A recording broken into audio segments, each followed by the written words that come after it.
In exercise 10, they're asking you to give the Iupac name of alkenes, those are hydrocarbons that have double bonds, and alkynes, those are hydrocarbons that have triple bonds. So, you follow kind of the same rules. In this, you look for the longest carbon chain, and here that is 2 carbons. Now, because there are 2 carbons, the prefix is F. Then, look at the bonding. Here we have at least 1 double bond, and so the infix is going to be En. Finally, we don't have any functional groups on this. It's all hydrogen and carbon, and so the suffix is E. And so the name for this molecule would be ethene. In this example, there's a branch. And so the first thing you want to do is to find out what the parent chain is. The parent chain is the longest chain of carbons that you can find without lifting your pencil or going backwards. Now, if you have a double or triple bond, the parent chain has to include the double or triple bond. So really, it's the longest parent chain you can find that includes, the longest straight chain you can find that includes the double bond. So here, if you start at the double bond here, you have a couple possibilities for numbering. One possibility is to go 1, 2, 3. Another possibility is to go 1, 2, 3. No matter how you go, the longest chain you can find that includes a double bond is 3 carbons long. And so I'm going to choose that as the backbone. So this will be my backbone. Now first, name the backbone as if there were no branches coming off of it. So we have 3 carbons. The prefix for 3 carbons is prop. In those 3 carbons, we do have at least 1 double bond, and so the infix is En. And also, in that backbone, there are no functional groups. There's only hydrogen and carbon. And the way that you can tell here, you can, of course, look at the Lewis dot structure on the left, but even if you were just looking at the skeletal structure, you could tell, because if any element other than hydrogen or carbon is ever in a skeletal structure, they have to write the symbol for that element in the structure. And since we don't see any chemical symbols in the skeletal structure, we know it's just carbon and hydrogen. And because it's a hydrocarbon, the suffix is E, so that's propene. Now, it turns out that on a 3-carbon ring chain, you could imagine having the double bond in 2 places, between the right 2 carbons or between the left 2 carbons. But those are actually the same molecule. If you imagine taking this molecule on the bottom and flipping it over like you would a pancake, you would be left with the molecule on top, like that. And so they're really the same thing. And because no matter where you put the double bond in that backbone, it's the same molecule, technically you would not include a number to say where the double bond starts. It would be redundant, because no matter where you put it, it's the same molecule. However, some professors are more lenient, and if they let you give the number for the double bond even if it's redundant. If you are going to give the number for the double bond here as part of the parent chain name, you give the number for where the double bond starts. And here the double bond is starting on carbon 1. The implication is it goes to the next one, from carbon 1 to carbon 2. Always between numbers and letters goes a dash, and so a possible name for this backbone would be 1-propene. Technically, if you were to look in a textbook, the official name would just be propene, though. Okay, now that we have named the backbone, let's name the branch. So the branch is coming off of carbon 2. And we know we have to number this right to left because that gives us the lower number for the double bond. So the branch is coming off of carbon 2, always between numbers and letters goes a dash, and then in the branch, there's only 1 carbon here. So the prefix for 1 carbon is meth, and because it's a branch is always, immediately after the prefix you have YL, so you have YL there. And so you just have to put these 2 together. The backbone name always comes last, so we'll have 1-propene last, and then in front of that, we'll go 2-methyl. Always between numbers and letters goes a dash.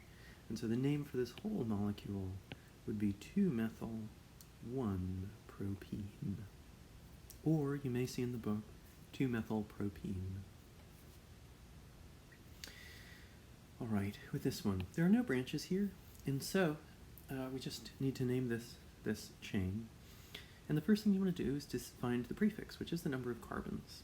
Now, we have 1, 2, 3, 4, 5 carbons here.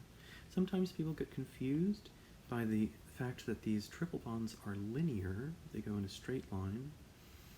But don't forget, at the end of each end of the triple bond is another carbon, and you can see that in the Lewis dot structure here. There's 1, 2, 3, 4, 5 carbons there. So we've got 5 carbons. The prefix for 5 carbons is pent, and so this is going to have pent as the prefix. We do have at least one triple bond, and so the infix is YN. Last but not least, we only have hydrogens and carbons in this molecule, and so the suffix is E. So the name for this molecule would be pentyne. However, we do have to say where the triple bond starts, and you can see that that starts on carbon 2, if you number it right to left, and that's the way you would want to number it. If you numbered it left to right, you'd get the triple bond starting on carbon 3, and so that would be a higher number. You always number the backbone or number the chain to give the lowest number to a bond or a substituent, a double or triple bond or a substituent. So you'd number this one right to left, and the triple bond would start on carbon 2. So 2. Always between numbers and letters goes a dash. So the full name for this molecule would be 2-pentyne. For this one, you have a ring and a straight chain, and when that happens, you want to separate the two in your mind and ask yourself, how many carbons are in the ring? And here we have 1, 2, 3, 4. Then ask yourself, how many carbons are in the straight chain? And here we just have 1.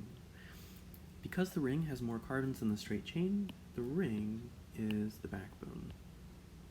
So I'm going to circle that. The ring is the backbone. And first, let's name that backbone as if there were no branches on it. Now, because it's going in a ring, we can put the prefix cyclo. Because there are 4 carbons in the ring, the prefix for 4 is bute, so we'll have bute. Because we have at least one double bond, the infix is En. And because it's a hydrocarbon, there's only hydrogen and carbon there, the suffix is E. So the name for that backbone is cyclobutene. Now you could put a number 1 if you wanted to say where the double bond is. Depending on how strict your professor is, they may or may not take points off for that, because it's redundant information. If you have a ring, no matter where you put that double bond, it's all the same molecule, because these molecules can turn in space. And if they turn, they give the same thing as if you were to write the double bond somewhere else. So the assumption is that no matter where you put the double bond, 1 is where the double bond will start. However, some professors might be more lenient, and they might let you put the 1 in front of the cyclobutene. Now that we've named the backbone, let's name the branch. Now, there are a couple ways that you can number this backbone. Let's explore those. We know that the double bond is going to get the number 1. But 2 carbons are in the double bond, and so will it be the carbon on top that gets 1, or will it be the carbon on the bottom that gets 1? Well, when you give a number for a double bond, you only give 1 number instead of 2, even though the double bond covers 2 carbons. And the implication is that it always goes from that number to the next number. So if here in this top structure, that carbon is 1, the next carbon to be 2 has to be the one on the other end of the double bond, which means the branch would be on carbon 4. If the carbon numbered 1 is the bottom one, then we know that 2 has to be the one on the other side of the double bond. And in that case, the branch is on carbon 3. So we get a lower number for the branch in the bottom structure. We get 3 rather than 4. And so the bottom structure is the correct way to name this. So to name that branch, we're going to say where it connects to the backbone. It connects on carbon 3. Always between numbers and letters goes a dash. In the branch itself, there's 1 carbon. And the prefix for 1 carbon is meth. So we'll have meth, and because it's a branch, immediately after the prefix comes YL. So it'll be 3-methyl.